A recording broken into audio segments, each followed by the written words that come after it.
नमस्कार दोस्तों, मैं हूं Gaurav. Welcome to Setbull Investments. और आज हम करेंगे ट्रेडिंग सेटअप के बारे में डिस्कस। और ये ट्रेडिंग सेटअप बैंक निफ्टी का है, आज का ही है, 22 जुलाई। और बहुत अच्छे पैटर्न्स बने हैं, बहुत क्लियरली विजिबल था सब कुछ की क्या होने वाला है और कैसे मार्केट नीचे गिरा। इसके बारे में हम पूरी बात करेंगे, इस ट्रेडिंग सेटअप के बारे में। और मैं आपको बताऊंगा कि इसको कैसे आपको ट्रेड करना था, कहाँ कहाँ कितना कितना पोजीशन साइज में ट्रेड करना था, ताकि आप प्रॉफिट में रहो। उससे पहले मैं आपको बता दूं कि नया पॉडकास्ट रिलीज हो चुका है। और पूरा का पूरा अगर आप चैनल पे नए हो तो आप सब्सक्राइब कर सकते हो, चैनल को लाइक कर सकते हो। वीडियोस काफ़ी अच्छी बहुत ऑर्गेनाइज वे में, बहुत सिंसियरिटी के साथ मैंने बनाई है। बेसिक से अगर आप बेसिक ले लो या प्राइस एक्शन ले लो या फिर आप इंट्राडे के ले लो, 1 2 3 करके मैंने बनाया हुआ है। सीरीज वाइज क्या ज़रूरत होती है जानने की, वो सब मैंने एक्सप्लेन किया है डिटेल में। ट्रेडिंग प्रोसेस आप सीख सकते हो, ट्रेडिंग प्लान बनाना आपका बहुत जरूरी है। और उसके बाद आप एंजॉय कर सकते हो बैक टेस्टिंग, ट्रेडिंग सेटअप और चार्ट ट्रेडिंग, और उसके अलावा ट्रेडिंग प्रैक्टिस। यहां से अगर आप सीखोगे तो आपकी ट्रेडिंग बहुत ज़्यादा एक्यूरेट हो जाएगी। क्यों? क्योंकि इस चैनल में सिर्फ मैं प्रैक्टिस करवाता हूं, मोस्टली प्रैक्टिस होती है। और न्यू नॉलेज प्लस प्रैक्टिस मेरा यही एम होता है। तो आप इसको देख सकते हो। आ जाते हैं सीधे ट्रेडिंग सेटअप पर। और अगर आप देखोगे तो मैंने यहाँ पे एक्चुअली लिखा भी हुआ है कुछ पॉइंट्स, मैंने जो लिखे थे ओवरऑल मार्केट होते होते, तो मैंने वो पॉइंट हमें नोट डाउन कर लिए। और मैं आपको ऐसे बताता हूँ कि क्या हुआ एग्जैक्टली। देखो, सबसे पहली बात तो क्या हुई है, गैप अप, बहुत बड़ा गैप अप हुआ था, राइट।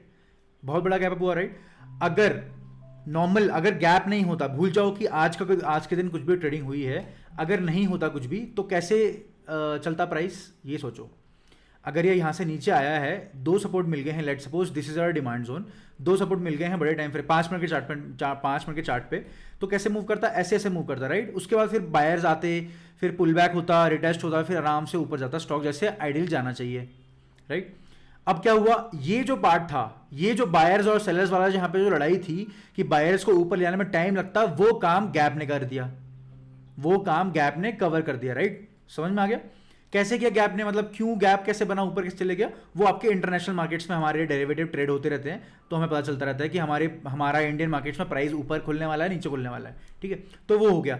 अब देखो यहां पर बायर्स लोगों को अच्छा खासा ग्रिप मिल गया इतने बड़े गैप का। बायर्स कैसे पता चला, पहले 15-20 मिनट में जो सेलिंग हुई, पहले 15 मिनट में जो मार्केट सस्टेन हुआ है ना, देखो पहले यहां पे सेलिंग हुई, उसके बाद यहां 15 मिनट तक बाइंग हो गया, सस्टेन हो गया। और देखो उसके बाद गैप भी है यहां पर, ये है आपकी प्रीवियस स्विंग। अब तो यहां पर भी रेजिस्टेंस मिलना ही था, तो मैंने पहले ही यहां पर ये एक लेवल टाइप का गैप को टच करके 2 दिन पहले के लो और 1 दिन पहले का जो ट्रेडिंग सेशन था हमारा, उसका ओपनिंग में मैंने यहाँ पे ये बना दिया कि भाई यहाँ पे डेफिनेटली मार्केट फेस करने वाला है कुछ ना कुछ रेजिस्टेंस, यहाँ कोई प्राइस एक्शन बनने वाला है। और 35,000 आपका ऑप्शन कॉन्ट्रैक्ट बता रहा था कि सबसे बड़ा रेजिस्टेंस है, ठीक है। इतनी सब चीज़ों से एक बात क्लियर थी कि भाई मार्केट यहाँ से अगर ऊपर जाएगा तो काफ़ी टाइम स्पेंड करने वाला है, कोई अच्छा प्रोजेक्शन बनाएगा, ठीक है। तो पहला हुआ गैप अप, उसके बाद 35,000 टुडेज रेजिस्टेंस, आज की रेजिस्टेंस थी, इसको मैंने 4 नंबर से मैंने इसको मार्क करा हुआ है, बहुत बड़ी रेजिस्टेंस थी 35,000, और ये नहीं टूट रही थी। ऑलमोस्ट 3.5 या 4 मिलियन कॉन्ट्रैक्ट्स थे जब मैं देख रहा था यहाँ पे सुबह, जब बायर्स आ रहे थे, फिर भी इतने कॉन्ट्रैक्ट्स थे। तो डेफिनेटली एक चीज़ तो पक्का थी कि मार्केट यहां से ऊपर जाने के लिए इसको बहुत टाइम स्पेंड करना पड़ेगा, और आज के दिन शायद ना जा पाए या फिर साइडवेज हो जाए, यही एक्सपेक्टेशन थी, क्योंकि आज एक्सपायरी डे भी था। उसके बाद अगर हम देखेंगे तो मैंने यहां पे क्या लिखा है, राइजिंग वेज पैटर्न फॉर्मेशन होने लग गया। कैसे, मार्केट यहां से ऊपर गया, फिर यहां पे रेड कैंडल बनाई, जैसे रेड कैंडल बनाई मैंने क्या किया कि चलो ठीक है, प्राइस का मूवमेंट ट्रैक करते हैं, अभी जल्दी ट्रेड तो करना नहीं है, तो यहां पे मैंने ये लगाया, ठीक है। जैसी मतलब ये रेड कैंडल बनी तो ये, ठीक है। मैंने देखा कि अगर मार्केट ऊपर जाना चाहता है तो उसको 0.236 से सपोर्ट लेना पड़ेगा या फिर 0.382 से सपोर्ट लेना पड़ेगा। और क्योंकि अगर आप ध्यान से देखो, अगर आप बायर के पर्सपेक्टिव से सोचो तो बायर के पास 35,000 के पास ले जाने के लिए कम जगह है, मतलब वो बाइंग करके वहां तक पहुंचा सकते हैं। उसके बाद आपकी वापस से सेलर्स की फाइट होगी, बायर्स की फाइट होगी, बहुत लोग वहां से पोजीशन स्क्वायर ऑफ कर देंगे 35,000 के पास जाके, जिनको लगेगा कि नहीं भाई इसके ऊपर नहीं आने वाला, तो वो बात की बात है। लेकिन बायर्स के पास यहां पर एक तो गैप भी है, एक ऊपर रेजिस्टेंस भी पास है, तो उसके पास तो जाएगा ही जाएगा पक्का प्राइस, ये तो पता ही है आपको, ठीक है। और प्लस यहां का गैप भी कवर करना है उसको 35,000, तो इतना एरिया तो कवर हो ही सकता है डेफिनेटली, ठीक है। आई होप आपको मेरी बातें समझ में आ रही होगी, ये आपके पॉइंट्स में मैं आपको बता रहा हूं। फिर राइजिंग वेज फॉर्मेशन कैसे हुई, यहां पे आपका क्या बना, या देखो कि डबल टॉप के टाइप बना है आपका, ठीक है। डबल टॉप मैंने लिखा भी है, मैं आपको सब कुछ क्लियर कर देता हूं, ठीक है। एक तो डबल टॉप बना यहां पर, और यहां से प्राइस ने फिर से एक बाउंस बैक लिया। तो मैंने सिंपल क्या किया, यहां से मैंने आपको दिखाता हूं, ये देखो, ये आपका राइजिंग वेज फॉर्मेशन हो गया, ठीक है। ये बोल लो, आप ये बोल लो, चलो ये बोल लो, या फिर ऐसे भी आप बोल सकते हो, ऐसे भी आप बोल सकते हो क्योंकि ये पॉइंट और ये पॉइंट कनेक्ट करके बनाया है, या तो आप बोल सकते हो ऐसे भी बोल सकते हो कि भाई मैंने सिर्फ इस पॉइंट को और इस पॉइंट को कवर करके बनाया है, ठीक है, लेट सपोज। लेकिन ये वाली जो है ये ज़्यादा बढ़िया नहीं है, ये ज़्यादा बढ़िया है। क्यों? क्योंकि इसके साथ ऊपर भी एक आपकी ये बन रही है, ठीक है। तो ये आपका राइजिंग वेज हो गया, राइजिंग वेज हो गया। यहां से जब मार्केट ये टूटा ना, यहां से टूटा, तो ये मेरा नो ट्रेडिंग जोन है। देखो ये मैंने बना रखा था, यहां पे कुछ भी होगा मैं कोई ट्रेड नहीं करने वाला हूं, इसके नीचे गिरने के बाद या फिर पुल बैक के बाद ही ट्रेड करूंगा। यहां से गिरा मार्केट, फिर एक पुल बैक आया, सेम टाइम पर ये वेज पैटर्न भी टूटा, ये वेज पैटर्न टूटा, सेम पैटर्न सेम टाइम पे देखोगे तो आपकी आरएसआई भी अंदर आ गई, आरएसआई भी आपका रेंज के अंदर आ गया और 21 डे मूविंग एवरेज के आसपास यहां पर छोटा सा प्राइस एक्शन बनाया, राइट, छोटा सा प्राइस एक्शन बनाया 21 डे मूविंग एवरेज के आसपास। उसके बाद ये देखो, ये मैंने पॉइंट लिखा हुआ है, double top at 35,000 with divergence. तो अगर आप देखोगे तो प्राइस आपका नीचे मुड़ रहा है, ठीक है, यहां भी नीचे मुड़ रहा है, बट अगर आप ये वाला पार्ट देखोगे, अगर आप ये प्राइस और ये प्राइस देखोगे तो प्राइस यहां से ऊपर जा रहा है, राइट। और अगर आप आरएसआई देखोगे तो आरएसआई आपका क्लियरली नीचे जा रहा है। तो ये आपका क्या है, ये आपका सिंपल बेयरिश डाइवर्जेंस है, मतलब प्राइस अब नीचे मूव होने के चांसेस ज्यादा है, साइडवेज और नीचे गिरने के चांसेस ज्यादा है, ऊपर तो नहीं जाएगा बिकॉज मल्टीपल कॉन्फ्लुएंसेस हमारे पास है, मल्टीपल हमारे पास कंफर्मेशन है, 35,000 है और अपना राइजिंग वेज भी टूट चुका है, अब ये सब कंफर्मेशन हमारे पास है ही ऑलरेडी। उसके बाद बस हमें वेट करना था कि ये जो पॉइंट है ये काफी इंपॉर्टेंट पॉइंट है, ये काफी इंपॉर्टेंट पॉइंट है ये, और ये ओपनिंग प्राइस। आपको पता है बायर्स यहां पे बहुत लोगों के स्टॉप लॉस रखे होंगे, जो बायर्स होंगे उनके यहां स्टॉप लॉस होंगे, यहां स्टॉप लॉस होंगे, ये टूटता है तो बायर्स लोगों के पास बस एक ही चांस बचेगा, और अगर इसके पास आसपास अगर आ गया प्राइस तो डेफिनेटली काफी स्टॉप लॉस हिट होने वाले हैं और वहां उसके बाद फ्रेश सेलर्स आ जाएंगे, ठीक है, आपको समझ में आ गया। और सेम टाइम पर आप देखो price below 21 MA and RSI back in range, क्या हुआ है, 21 डे मूविंग एवरेज ये ब्लू वाली लाइन के नीचे क्लोज हुआ है, नीचे क्लोज होकर नीचे ही सस्टेन कर रहा है, सेम टाइम पे आरएसआई भी आ गया है।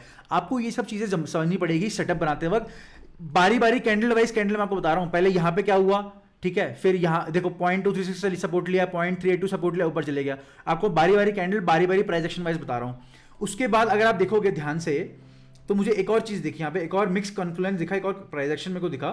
अगर मैं इसको ऐसे जोड़ देता हूं ना, अगर मैं इसको ऐसे जोड़ता हूं तो ये भी वेज पैटर्न है, कोई दिक्कत नहीं, भी वेज पैटर्न है। साथ में क्या है, शोल्डर, हेड और ये शोल्डर, ये आपका ये गिरा, ये आपका रिटेस्ट हुआ और फिर प्राइस नीचे कंटिन्यू कर गया।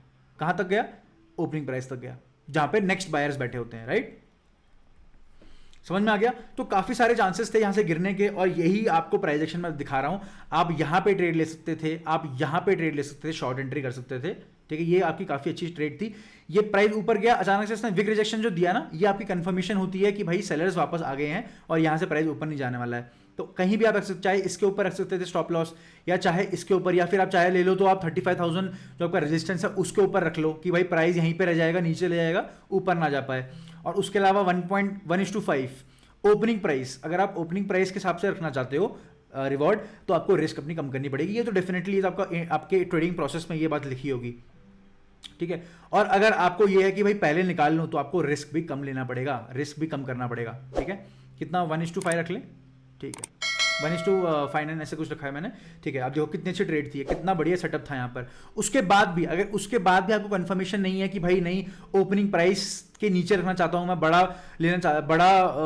पैसा निकालना चाहता हूँ, बड़ा रिवॉर्ड निकालना चाहता हूँ, बट यहाँ पे बहुत ज़्यादा चांसेस है कि भाई बायर्स लोग सस्टेन कर ले, एक्सपायरी डे है, साइडवेज मूव करने वाला है। तो भाई देखो ऐसा है कि यहाँ से जब ये गिरा, ठीक है, ये जो मैंने बनाया हुआ था अपने लिए, आपने भी कुछ बनाया होगा, यहाँ से भी गिर के इसने रीटेस्ट भी ले लिया है, ठीक है। और यहाँ से आप देखो कंटिन्यूसली एक और ट्रेंड लाइन आपको विजिबल दिखेगी, एक और ट्रेंड लाइन दिखेगी आपको, देखो ऐसे कुछ ट्रेंड लाइन दिख रही है, ये मैंने कनेक्ट किया, ये इसका विक, इसका विक और इसका विक, जिस विक पे, उन सभी विक पे मैंने लगा दिया जहां पे मैंने आपको बोला था कि पहली ट्रेड यहां होनी चाहिए थी, दूसरी ट्रेड यहां होनी चाहिए, तीसरी ट्रेड यहां होनी चाहिए थी, ठीक है। ये विक आपको क्लियरली बोल रही है कि भाई ऊपर जाके ये जो भी कैंडल बनी है ना अचानक से, ये सारे क्या हुए हैं, ये सारे आपके हुए हैं, या तो आपके ऑर्डर रिकवर हुए हैं, स्क्वायर ऑफ हुए हैं ऑर्डर फटाफट, और उसके बाद तुरंत ही सेलर्स आ गए। देखो विक रिजेक्शंस, ये थे आपके सेलिंग के पॉइंट आज के, पहला, ठीक है। ये नहीं है क्योंकि ये तो डबल टॉप बाद में बना है, आपका ये सेलिंग पॉइंट होना चाहिए था, लेकिन ठीक है, ये सेलिंग पॉइंट, ये एक और सेलिंग पॉइंट, ये एक और सेलिंग पॉइंट,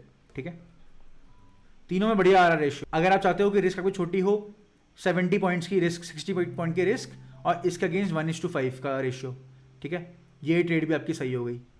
ठीक है, मार्केट यहाँ से गिर गया, आपको पता चल गया बायर्स यहाँ से एग्जॉस्ट हो गए हैं, पहली ट्रेड यहाँ पर, दूसरी ट्रेड यहाँ पर, ठीक है, फिर तीसरी ट्रेड कहाँ पर, यहाँ पर, ठीक है। यहाँ तो ये पॉइंट पे तो क्लियर है कि भाई मार्केट ऑलरेडी यहाँ पे आ चुका है। सेम टाइम पे अगर आप देखोगे तो आरएसआई पे एक बाउंस आया ऊपर की तरफ, एक्सेलरेशन में बाउंस आया और उसका एक्सेलरेशन फिर से ऊपर से लेके नीचे बहुत फास्ट गिर गई, ठीक है। तो चाहते तो यहां पर भी आ सकता था मार्केट, लेकिन इतना तो बड़ा क्या बोलते हैं, धुरंधर मत बनो आप लोग। पहले अगर आप एक्सपीरियंस हो तभी जाके ऐसे ट्रेड्स लो, वरना आप सिंपल है, ये जो स्विंग दिख रही है, ये स्विंग दिख रही है, इससे पहले कहीं भी लगा सकते हो आप, यहाँ लगा सकते हो, यहाँ लगा सकते हो, based on your experience, based on your practice. जितनी अच्छी प्रैक्टिस होगी उतना आपको कॉन्फिडेंस होगा। अगर आपने इतना बड़ा लगाया है ना, तो इसके पीछे भी साइकोलॉजी है कि आपको गारंटी है कि यहाँ से सेलर्स आ चुके हैं और इसके बाद मार्केट साइडवेज नहीं नीचे जाने वाला है। क्यों? क्योंकि एक्सपायरी डे है, पोजीशन अनवाइंड होंगी, गामा स्कैल्पिंग वाला सिनेरियो आएगा, तो अच्छा खासा मार्केट इस स्विंग के आसपास भी आ सकता है। ये आपका एक एक्सपीरियंस ट्रेडर ही बता पाएगा, ठीक है। अगर आप बिगनर हो तो आपको प्राइस एक्शन देखना है, सेटअप देखना है, सेटअप बनाना है धीरे धीरे, और उसके बाद ट्रेड लेना है अपने जोन में। इससे पहले ले लो, इससे पहले रिवॉर्ड, उससे पहले रिवॉर्ड, रिस्क उसी के हिसाब से कर देना, ठीक है। तो ये था आपका ट्रेडिंग सेटअप। मल्टीपल कंफर्मेशन थी। ओपनिंग प्राइस ब्रेक भी मैंने आपको बता दिया है कि ओपनिंग का जैसी प्राइस ब्रेक होता है उसके बाद जो बायर्स होते हैं जितनी देर ऊपर लगा के रखते हैं, जो लोग कि पॉजिटिव रहने देंगे मार्केट को, वो तुरंत ही गिर जाता है, ठीक है। ओपनिंग प्राइस में उनका स्टॉप लॉस रखे होते हैं, वो टूट जाएगा तो सेलर्स आपके कंट्रोल में आ जाते हैं, ठीक है। ये बहुत सिंपल कंसेप्ट है। आई होप आपको मजा आया होगा इस वीडियो में और आपने एंजॉय किया होगा, नॉलेज को समझा होगा और नोट्स बनाए होंगे आपने। काफ़ी इंपॉर्टेंट चीज़ है, काफ़ी साइकोलॉजी के साथ, काफ़ी बाइंग सेलिंग के हिसाब से मैंने आपको ये चीज़ बताई है। तो ट्रेडिंग सेटअप में आपकी साइकोलॉजी क्या होती है, मैं आपको थोड़ा सा ये बता देता हूँ।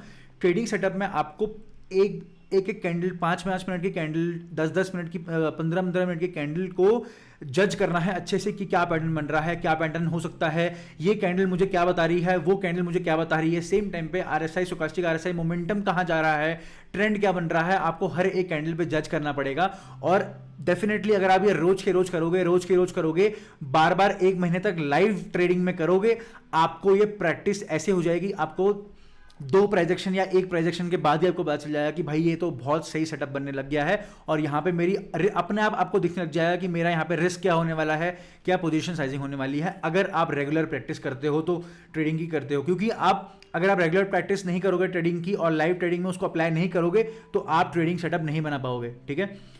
रेगुलर प्रैक्टिस करनी है तो चार्ट ट्रेडिंग करो, ट्रेडिंग प्रैक्टिस करो, बैक टेस्टिंग करो। उसके बाद लाइव मार्केट में जब आप ट्रेडिंग सेटअप्स पे काम करोगे ना, कैसे जैसे मैंने आपको एक्सप्लेन किया, स्टोरी बाय स्टोरी, बारी 1 2 3 करके, ठीक है, वैसे जब तक आप नहीं पहुंचोगे तब तक आप समझ लेना कि आप अच्छे से प्रॉफिटेबल नहीं हो पाओगे और आपको चीजें समझ में नहीं आने लग रही हैं। आप इस चीज पे करो, प्रैक्टिस करो, इसको लाइव ट्रेडिंग में अप्लाई करो, ट्रेडिंग सेटअप्स बनाओ। उसके बाद देखो 1 महीने 2 महीने बाद देखो आपके ट्रेडिंग सेटअप्स इतने एक्यूरेट होंगे, ऑलमोस्ट 80 से 90% आपके ट्रेडिंग सेटअप्स एक्यूरेट हो जाएंगे डेली के। मैं डेली की बात कर रहा हूं, डेली की, चाहे गैप अप है या गैप डाउन है, आपकी स्ट्रेटेजी बहुत सॉलिड हो जाएगी प्रैक्टिस करने के बाद। आई होप आपको वीडियो में मजा आया होगा। अगर आपको मजा आया तो आप इस वीडियो को लाइक जरूर कर देना, सब्सक्राइब जरूर कर देना मेरे चैनल को। मैं मिलता हूं आपको नेक्स्ट वीडियो में, तब तक के लिए बहुत बहुत शुक्रिया।